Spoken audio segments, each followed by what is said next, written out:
Wednesday was National Signing Day. That's when the state's top high school athletes announce which colleges they'll be playing for in the future. It happens every year, but this time there was a big difference thanks in part to Texas lawmakers.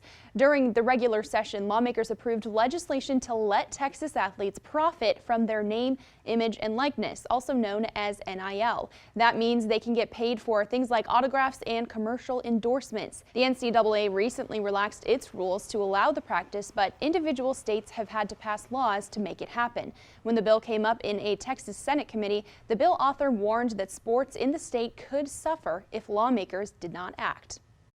If Texas wants to maintain its place at the top of the NCAA recruiting and at the top of the competitive level, we need to be prepared. This committee has the opportunity to establish a framework for student athletes to earn compensation for their name, image, and likeness with appropriate limitations. If we don't act, we risk major disadvantages as other states are quickly making changes, and this could have long-term damage to our athletic programs and the students that are considering coming to Texas. Lawmakers did take action and pass the legislation. The Texas law and others like it around the country are already changing the landscape for college sports. Chris Tavares looks closer at the impact on this year's class of future college athletes.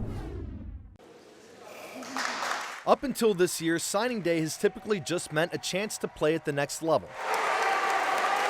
But thanks to new name, image, and likeness legislation, it now also means this crop of recruits has a chance to cash in off the field. You know, it's awesome. It's a great opportunity for these student athletes that work very hard. I'm never gonna be mad about making a little bit of money, but yeah, no, I think it's an interesting thing they're doing, and I think honestly they'll probably start a little domino sort of deal. For Robertson, he's guaranteed $50,000 per year thanks to a new NIL deal at Texas just for offensive linemen. I'm sure some other schools will probably try and do it, but it's a cool thing. I think it changes everything. I think that some of the new programs Texas has made and funded has really actually just fueled all of the recruits to potentially commit to UT, and I think that's going to really help the University of Texas with all of its funding in the future. While the potential for making money may sway some decisions, the biggest factor is still what happens between the lines. My big focus is football, getting my starting spot, learning what to do, learning the mechanics of